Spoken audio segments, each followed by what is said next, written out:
তেল হিট হয়ে গেছে, দিয়ে দেবো কি বন্ধুরা অল্প পরিমাণ জিরে। চট জলদি শর্ট টাইমে রেসিপি ঝটপট তৈরি হয়ে যাবে। বন্ধুরা তেলে দিয়ে দেবো এবার 4 টুকরো মতন টমেটো, একটু নেড়ে চেড়ে নেবো। দিয়ে দেবো বন্ধুরা পেঁয়াজ, কুচিয়ে রাখা পেঁয়াজ। আর চট জলদি শর্ট টাইমে রেসিপি তৈরি হবে, ঝটপট তৈরি হবে কিন্তু বন্ধুরা। ঠিক এইভাবে তৈরি করলে কিন্তু দারুণ লাগবে, দারুণ একটা মজাদার খাবার কিন্তু তৈরি করছি। দেখো ফুল ভিডিওটা ভালো লাগবে।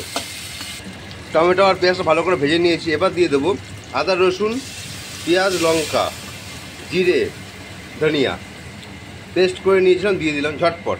দিয়ে দেবো বন্ধুরা স্বাদ মতন লবণ, পরিমাণ মতন হলুদ। ভালো করে নেড়ে চেড়ে নেবো মশলাটাকে, আর ভালো করে একটু কষিয়ে নিতে হবে। না কষালে কিন্তু ভালো লাগবে না। অ্যাকচুয়ালি এক কথা যেন কী বলে, কথায় দেখবে বলে, অনেকে অনেক কথা বলে, কিন্তু কথার মাঝে একটা কথা আছে।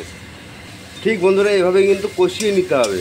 কথায় একটা কথা বলে যে আগে দর্শনদারি তারপরে কিন্তু গুণ বিচারি। তা গুণ বিচারিটা কিন্তু পড়াবে, আগে দর্শনদারিটা ঠিক হয় তারপরে তো আমরা গুণ বিচারি করবো, তাই না?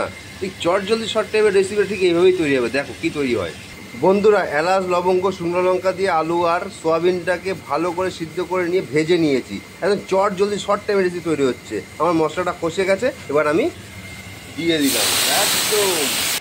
এবার বন্ধুরা ভালো করে একটু কষিয়ে নেবে, চট জলদি শর্ট টাইম রেসিপি ঝটপট তৈরি হয়ে যাবে। বন্ধুরা মশলা ধোয়া আমি জলটা দিয়ে দিচ্ছি, একটু ঝটপট একটু নেড়ে চেড়ে নেব। বন্ধুরা দিয়ে দেবো অল্প পরিমাণ চিনি।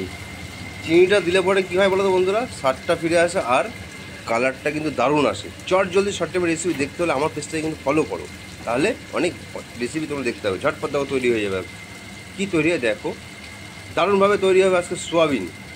ভালো করে কষিয়ে নিয়েছি বন্ধুরা, গরম করে রাখা কিন্তু সেই জল কিন্তু ঝটপট দিয়ে দেবো। ঝটপট দিয়ে দিলাম গরম করে রাখা জল দিয়ে একটু ভালো করে নেড়ে চেড়ে নেবো। অনেকেই বলে কী বলতো, রান্না করতে খাটুনি হয়, চট জলদি শর্ট টাইমে কী করে তৈরি হয়। অনেকে আমাকে জিজ্ঞাসা করে। একটা কথা বলি, চট জলদি শর্ট টাইমে তৈরি করতে গেলে ঝটপট তৈরি করতে হবে কিন্তু। ঠিক আমার মতন এইভাবেই রেসিপিটা দেখো আর তৈরি করো, দেখো ছটপট হয়ে যাবে। এবার দেখো একটু ফুটে উঠুক জলটা। বন্ধুরা পুরোটাই কিন্তু কাঁচা লঙ্কার রান্না, ঠিক আছে? কোনো শুকনো লঙ্কা আমি অ্যাড করিনি। তোমরা শুকনো লঙ্কা অ্যাড করলেও করতে পারো, কেননা ভীষণ গরম পড়েছে। এই গরমে কিন্তু শুকনো লঙ্কা খাওয়াটা একদম উচিত না। কারণ হচ্ছে এটাই, শুকনো লঙ্কা খেলে পরে অনেক প্রবলেম হয়। তাই আমি কাঁচা লঙ্কা দিয়ে কিন্তু তৈরি করছি এই সোয়াবিনটা। আর একটা কথা কী বলতো বন্ধুরা, অনেকে বলে যে কাঁচা লঙ্কা দিয়ে রান্না করলে কালার আসে না, কালার হয় না। তা তোমরা বলো, আমি তো কাঁচা লঙ্কা রান্না করছি, কি কালার কি এসছে বন্ধুরা? একটু কমেন্ট করে জানাবে। ঝটপট দেখো তৈরি হয়ে যাবে আমার সোয়াবিন। ঝটপট চট জলদি শর্ট টাইমের রেসিপি বলে কথা। আমার এক বান্ধবী রান্না করেছিল, যাই হোক না কেন কালারটা যাই হোক না কেন হয়েছে, কাঁচা লঙ্কা দিয়ে রান্না করেছে, আমার দেখে কিন্তু একদম পছন্দ হয়নি। তো ঝটপট বানিয়ে ফেললাম আজকে সোয়াবিন। বন্ধুরা চট জলদি শর্ট টাইমের রেসিপি আমার তৈরি হয়েছে। দিয়ে দেবো কী বলতো বন্ধুরা, এই ঝটপট দিয়ে দেবো একটু গরম মশলা। গরম মশলা দিলে কিন্তু স্বাদটা একদম দারুণ স্বাদ চলে আসবে। তাই গরম মশলা দিয়ে একটু নেড়ে চেড়ে নেবো। এই নেড়ে চেড়ে নিয়ে ঝটপট আমি কী করবো বন্ধুরা, এবার আমি নামিয়ে নেব। বন্ধুরা ঝটপট কিন্তু আমি নামিয়ে নিচ্ছি। দেখো কালারটা কেমন এসেছে, ঝটপট দেখো নামিয়ে নিচ্ছি। দারুণ এসেছে কিন্তু কালার। ঠিক এইভাবে যে তৈরি করা যায় না, এইভাবে তৈরি করলে দারুণ মজা লাগবে এই রেসিপি সোয়াবিনের। অনেক অনেক ভালোবাসা আমার তরফ থেকে বন্ধুরা, টাটা।